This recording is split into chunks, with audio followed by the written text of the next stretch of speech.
Welcome to the Money Metals Midweek Memo, news and commentary relating to sound money, the precious metals markets, and the economy. I'm your host, Mike Maharrey. Thanks for tuning in. So, was last week's wild ride wild enough for you? I mean, it was definitely a roller coaster ride.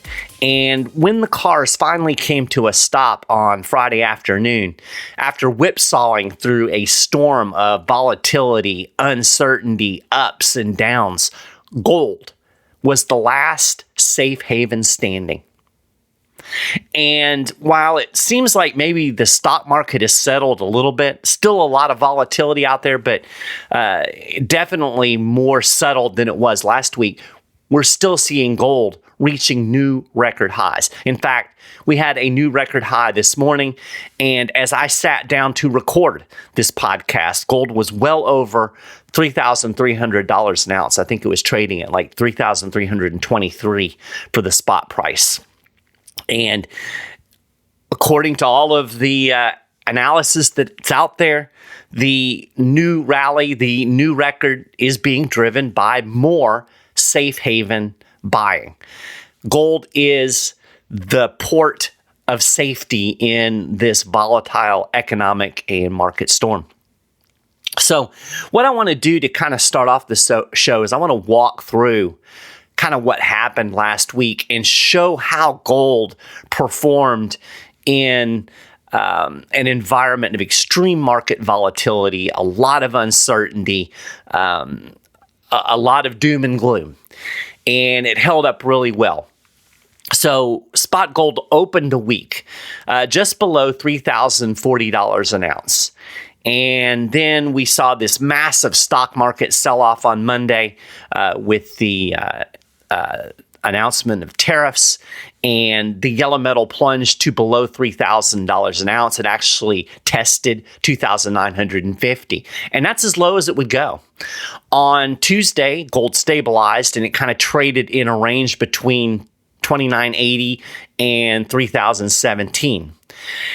And, you know, it's not unusual to see gold sell off in the early stages of a big stock market crash. Actually, it's very typical. And a couple of analysts that I talked to said it wasn't at all surprising that gold fell along with everything else on Monday and even had kind of struggled to get its footing on Tuesday. They said what really surprised them was how fast gold rebounded. So why do we typically see these kind of sell-offs when the stock market is crashing? Why do we see also a sell-off in gold? Well, gold is one of the most liquid and stable assets out there. So traders will often cash in their gold in order to cover short positions in equities. So gold is kind of their lifeline, their last resort, and they can tap into that liquidity in order to shore up the rest of their portfolios. And this often happens. So we often see this dip in gold. So Tuesday evening, and we're talking not this past Tuesday, not yesterday, but a week ago, gold started to rebound, and we saw it climb back above $3,000 an ounce. It was at $3,073 on Wednesday morning, and this was right before President Trump surprised everybody and announced that there was going to be a 90-day reprieve on the reciprocal tariffs. And of course, we saw this massive rebound in the stock market. Everybody was giddy and excited. Gold rebounded with other assets on the news. But the rally ran out of steam in the stock market on Thursday. However, gold kept climbing. And by Friday, gold was at a new record, closing at $3,251 an ounce. And as I said, now we're back even higher.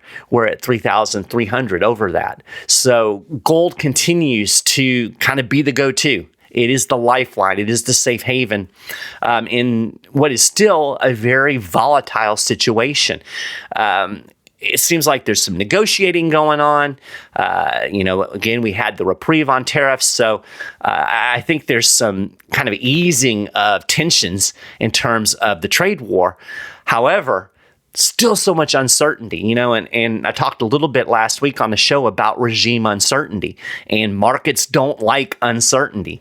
And I think that's why you're still seeing a lot of movement into gold, into safe haven, because people just don't know what's going to happen. I mean, Trump could announce new tariffs tomorrow. He could say that, we've reached a deal with China. Nobody knows. And this is a very difficult environment for people in the markets, entrepreneurs who are trying to make longer term plans, because we just don't know how things are going to play out.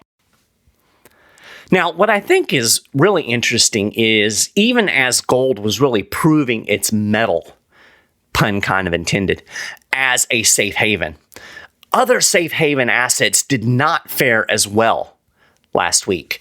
Now, bonds did initially rally when the stock market first started to sell off. We saw the very conventional pivot from equities into bonds. We saw a lot of buying in the bond market. We had the yield on the 10-year Treasury drop below 4%. But that just didn't hold up. Even as the stock market dropped again in the wake of Trump's reprieve, the 90-day pause on the reciprocal tariffs, bonds kept selling off even later in the week. And by Friday afternoon, that 10-year Treasury yield was back up to 4.49%. That was the highest level we've seen on 10-year yields since last February. Now, keep in mind that when you see rising yields in bonds, this signals a lack of demand. And right now, we're primarily talking about U.S. Treasuries.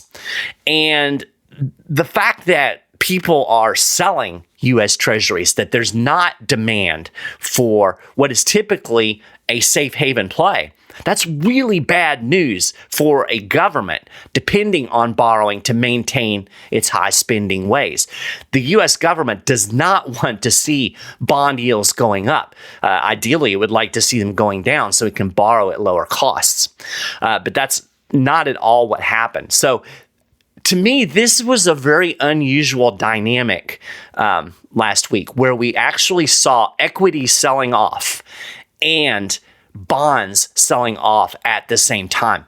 Not your typical setup, not your normal scenario. Again, bonds are usually a safe haven, and the U.S. Treasury is kind of the king of bonds. So this tells you that there's something fundamental going on deeper than tariffs. Now, the other safe haven asset that really struggled, especially later in the week, was the dollar. We saw the dollar index plunge. It closed at 99.78 on Friday. That was the lowest level since April 2022. And, this drop in the bond market, the sell-off in the bond market, the plunging dollar index, that was not business as usual. It's not what you would have expected during a time of stock market weakness and general market instability. CNBC noted this. They said Treasuries and the dollar typically benefit from flight to safety environments, a function of the U.S.'s historical financial strength. And again, that did happen very early in the week as the tariffs were first announced, but that trade quickly unraveled. And it's also very unusual for gold to rally when bond yields are rising, which is an interesting phenomenon. We saw bond yields going up late in the week, but we were still seeing gold hitting new record levels.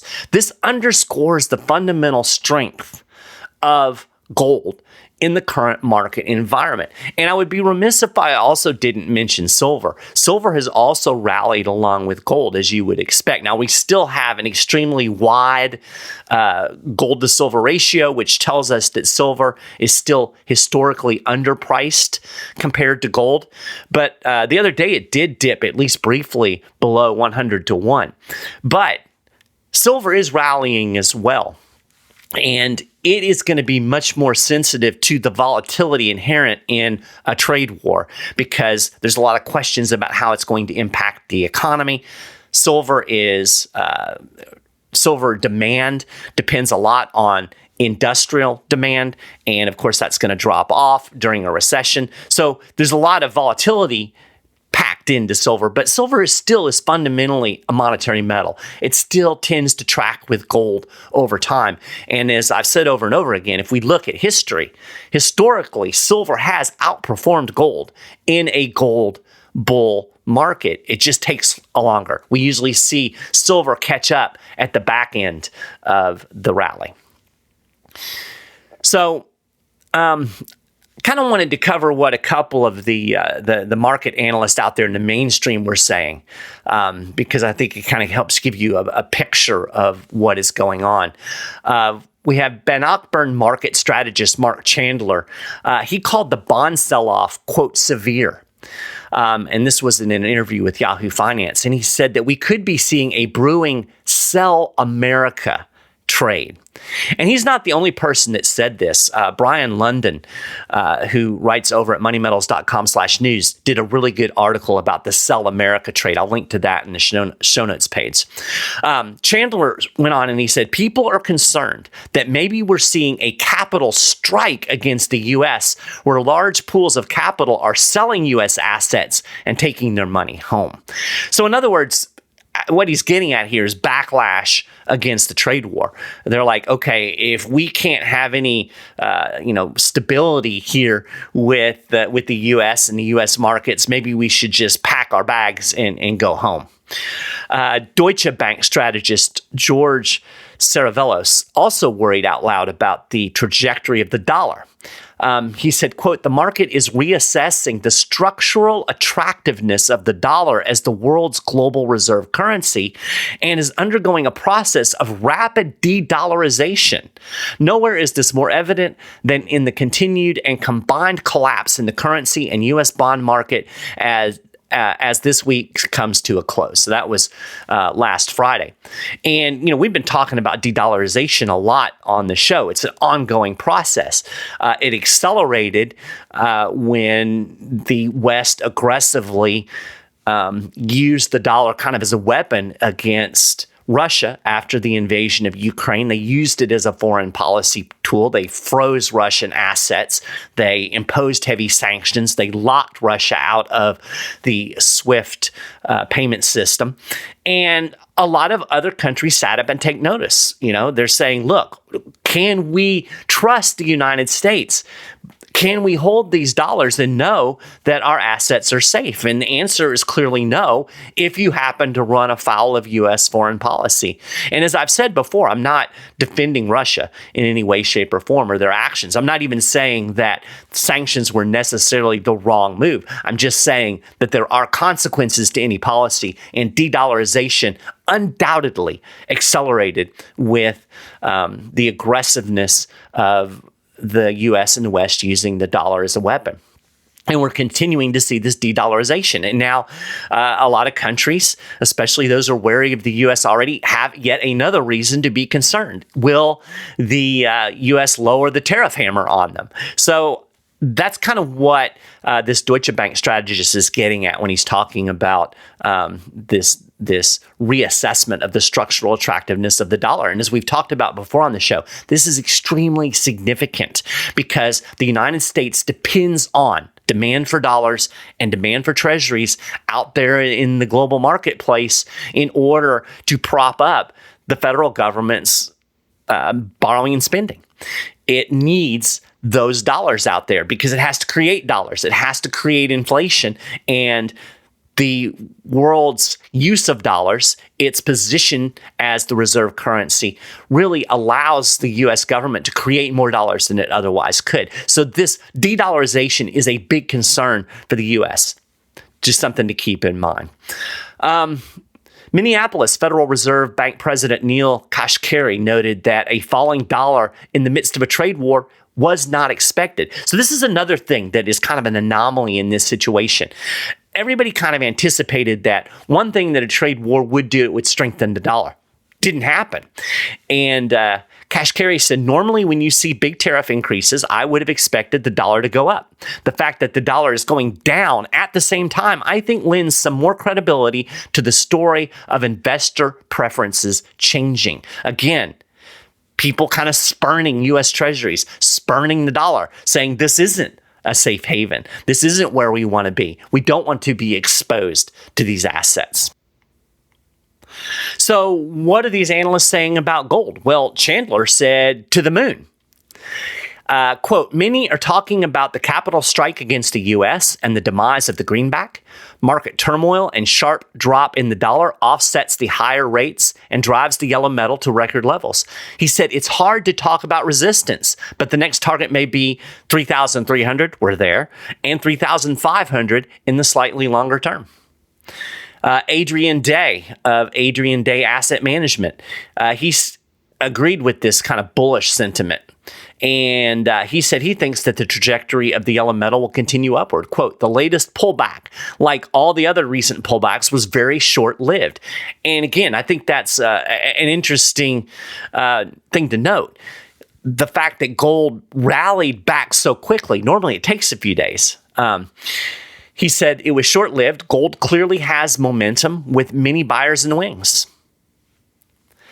Now, if you listen to the mainstream analysis, if you're listening to financial media right now, if you're listening to CNBC, Fox Business, any of the mainstream outlets, everything is about tariffs, right? That is basically the theme of the month. It's all about tariffs. It's basically all anybody's talking about. All of the economic data, everything is kind of lost in this sea of tariff policy. And it's not all about tariffs. I mean, don't get me wrong, tariffs are certainly at the center stage right now. But I would argue that the tariffs and the trade war, they're minor characters in a much bigger story. There's a novel going on, and we kind of have this, we've taken this trail and we followed these characters, but there's a lot of other things going on in the novel. And the tariffs are kind of taking place within a broader narrative. And here's the thing. The tariff situation would not be nearly as problematic to the economy if the economy wasn't a great, big, giant bubble. And you know the thing about bubbles is that they eventually pop. All you need to pop a bubble is a pin. And tariff policy might be the pin that pops this bubble. But here's the thing, even if it isn't, there is a pin out there with this bubble's name on it. Now, if you've followed my work, if you've listened to this podcast, I've been calling this a debt-riddled bubble economy for months. I mean, really for years, to be honest. I've been arguing that ever since the 2008 financial crisis, when the Federal Reserve did 3 rounds of quantitative easing and held interest rates at zero, for nearly a decade, that it blew up a giant bubble. We've been in bubble territory for a long time. But calling the economy a bubble isn't a term that you often hear thrown around in the mainstream media. So I was really surprised the other day when I ran across a Reuters article, and it was headlined, "There's no easy escape from the U.S. bubble economy." And I was like, whoa, we've got a mainstream newspaper here talking about the bubble economy. That's just not something that you typically hear in the mainstream media. The mainstream does not like to acknowledge the bubbles. They don't talk much about the business cycle. In fact, it's kind of interesting to me because I almost feel like we live in an era where people think that 2008 can't happen again. Like that was the anomaly. That was the one-off, right? It's almost like 2008 was this big surprise, and that's not going to happen again. But in reality, 2008 was just part of a broader pattern. We've seen this boom-bust cycle repeat over and over again. We have easy money, it blows up bubbles, and then the bubbles pop. That's how it goes. This is the norm. But again, it's unusual to have it acknowledged out there in the mainstream, so it really grabbed my attention. Now, being a mainstream outlet, it did primarily focus on the Trump policies. But what was different about this article was that it actually put it in a broader context. It wasn't just about the Trump policies. The article called the administration's trade policies, quote, an existential threat to the American bubble economy. So it actually took the tariffs, it took the trade war, and it put it in this broader context. This is something that I've been trying to do for weeks. And, nobody really listens to me, but people read Reuters. So again, I just find this really, really interesting. And the reporter did a pretty darn good job of describing what a bubble economy is. And I'm going to go ahead and read that description to you, because if this isn't where the U.S. economy is, well, I don't know where it is. He wrote, a bubble economy is one in which the financial sector crowds out the real economy. Asset prices become severely inflated and detached from their underlying fundamentals. Companies are managed to maximize financial returns rather than market share. As asset prices rise, capital gains replace genuine savings. A bubble economy is sustained by continuously rising debt, which is mostly used for financial purposes rather than investment. Credit growth also boosts corporate profits. I mean, this is the U.S. economy in one paragraph. I got to give this reporter credit. He explained what I've been trying to explain. He did it perfectly in one paragraph. This is the U.S. economy. Now, how do we get here? That's that part seems to still be a mystery for the mainstream folks. But there's no question, right, that what he describes is what we have. The stock market is extremely overvalued. I was looking at, there's a website called currentmarketvaluation.com, and they kind of value the market. And as of the end of 2024, the market was called, quote, strongly overvalued. This was specifically talking about the S&P 500. And they're basing this on the price to earnings ratio, which is kind of a standard way of evaluating stock markets. We also see this overvaluation in the historically high Dow to gold ratio.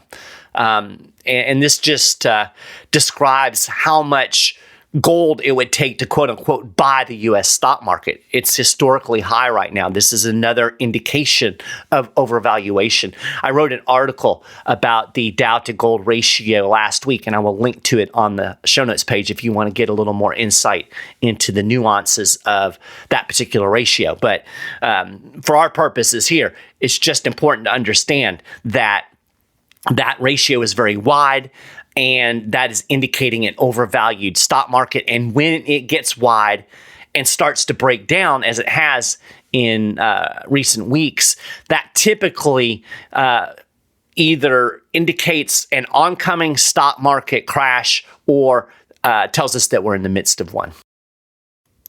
So the Reuters reporter also mentioned debt. So let's look at the debt side of the equation.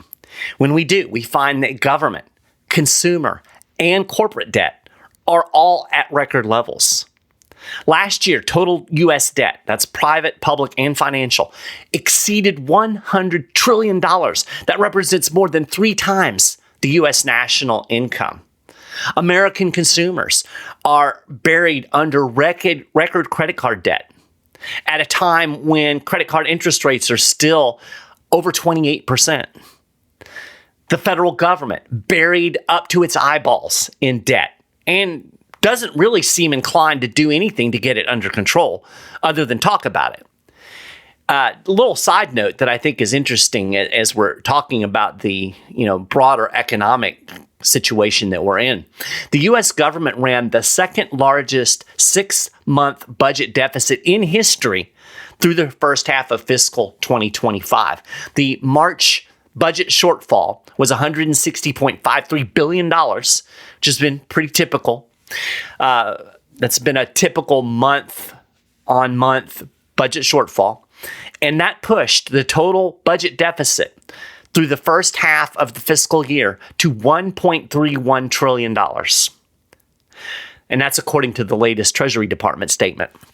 The only larger 6-month budget deficit was $1.7 trillion in the first half of fiscal 2021, when the economy was completely shut down and the government was spending hand over fist to cope with the pandemic.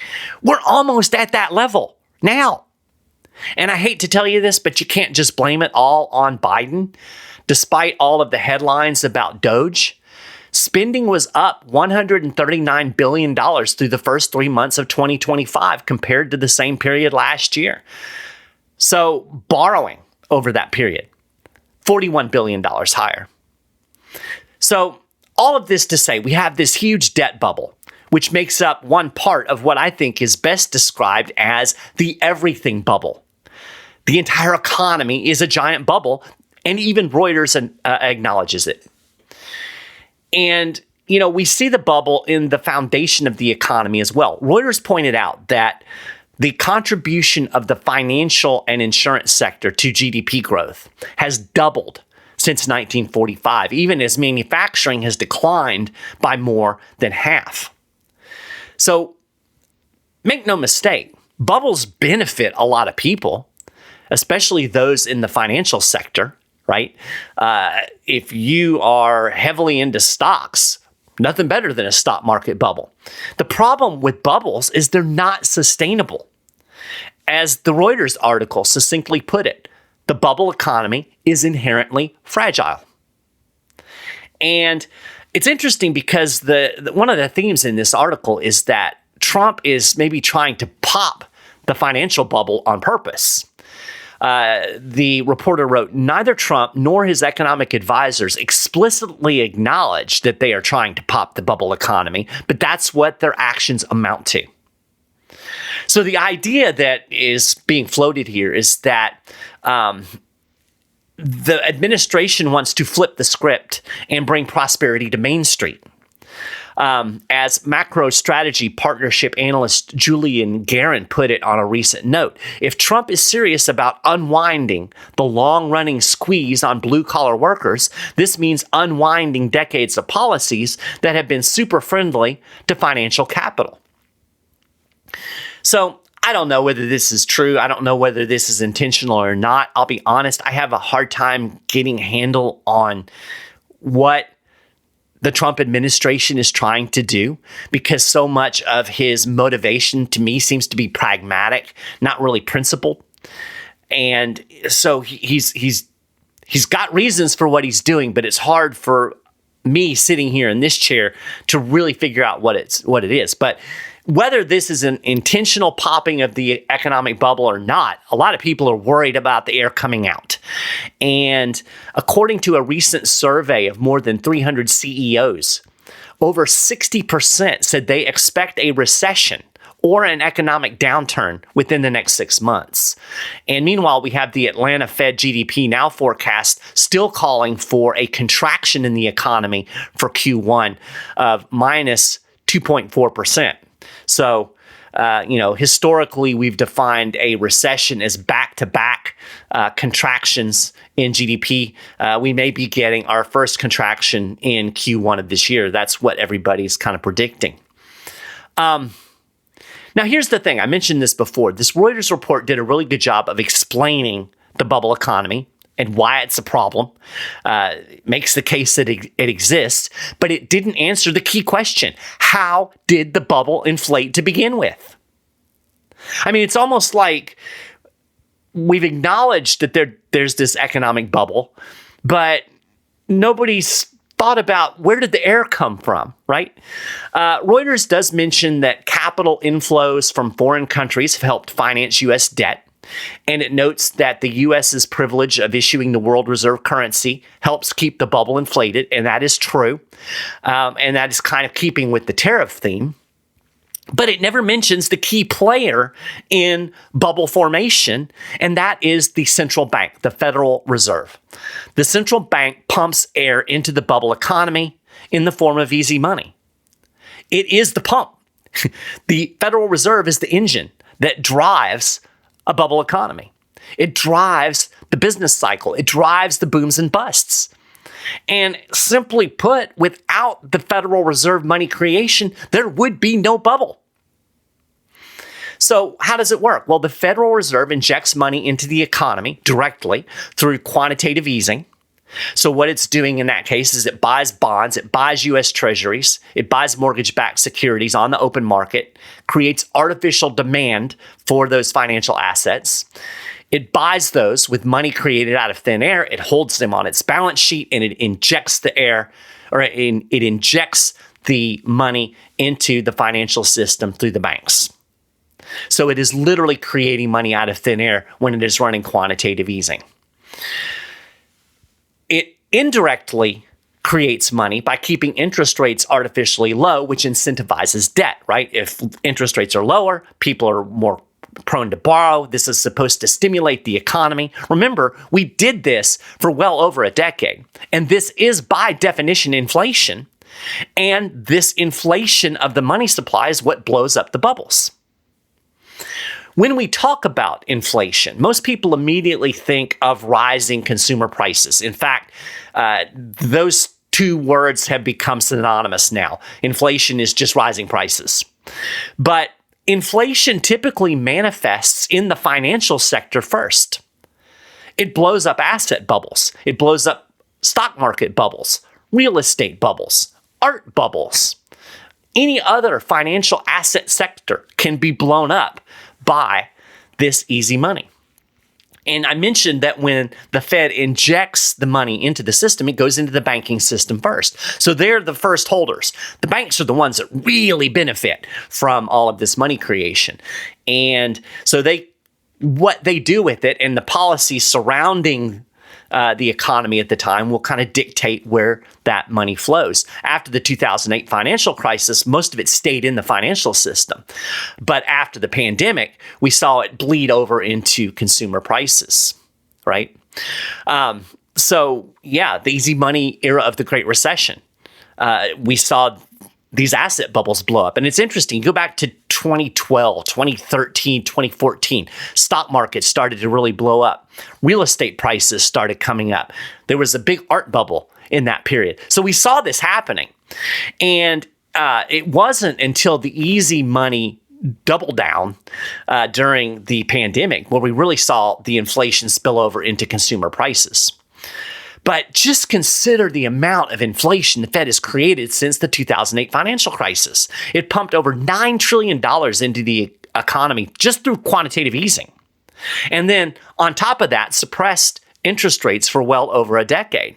That's a lot of inflation. That's a lot of air pumping, right? It blew up mighty big bubbles. And of course, we all know that the Fed, this isn't the first time that the Fed has gotten into the bubble blowing business. This is a repeating cycle. 2008 wasn't the anomaly. It was the norm, right?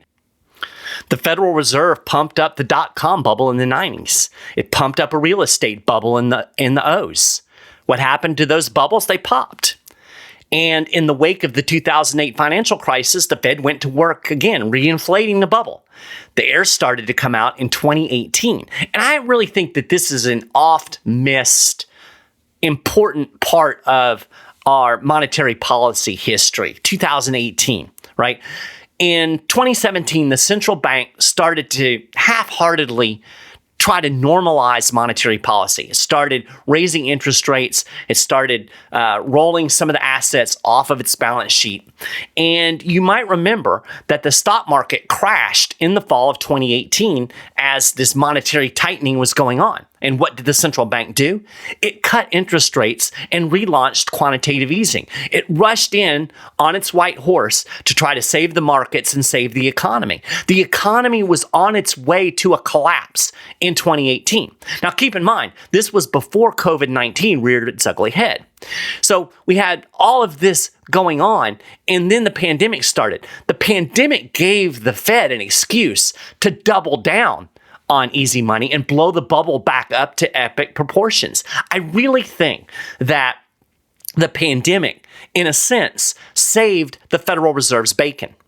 I think we were on the path to seeing the unwinding of all of the easy money of 2008. We were about to see that bubble pop. And the Fed was kind of trying to keep the air in it. And then they were able to do that because they had to put so much money into the system during the pandemic. Well, here we are today. We have a massive bubble economy that not even Reuters can ignore. And there's absolutely no reason to think that this bubble isn't going to pop too. That is the thing about bubbles. They always pop. And, I've said for a while, this is a bubble economy looking for a pin. Tariffs might be that pin, might not be. We might get through this. But there is a pin out there with this bubble's name on it, and you want to be ready. And I think some of the things that we've hit explain the strength of gold. Gold is real money. People are worried about dollars. They're worried about the US. They're worried about all of this debt. They're worried that it's a bubble economy on the verge of popping. And this dollar weakness, this weakness in treasuries, that is an alarming sign when you look at the bigger picture. And what it tells me is I want to have real money.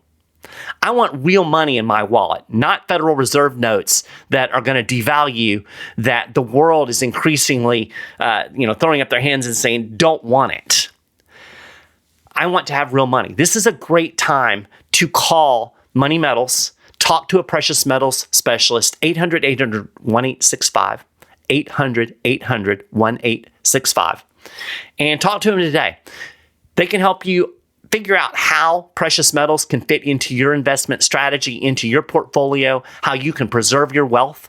They can tell you about our monthly installment program where you can buy gold and silver just for as little as $100 a month, build your portfolio over time. These folks are fantastic. They're knowledgeable. They will be helpful. But I know a lot of people don't like to talk on the phone. You don't have to. You can go to moneymetals.com and you can chat right online with the precious metals specialist. Or if you want to just buy gold and silver, highly recommend it. You can do that as well when you go to moneymetals.com. There's no doubt that there's going to be a lot more volatility. There's going to be a lot more up and downs. I'm sure there will be sell-offs in the gold market, which will present buying opportunities. But I don't think it's too late. I still think we're in the early stages of what is going to be a very, very significant year in terms of the economy. How long can this bubble keep inflated? How long can it keep floating out there? Nobody knows. But it's going to pop. It is. And we're seeing signs that the air is coming out now. So get your gold and silver. Do it today. So that's a wrap for this episode of the Money Metals Midweek Memo. You can get more information about everything that I've talked about on the show today and a lot more over at moneymetals.com/news. If you want to get the latest news and information relating to precious metals right in your inbox, make sure you sign up and get on our email list. Of course, you can subscribe to the Midweek Memo on your favorite podcasting platform. We're also over on YouTube.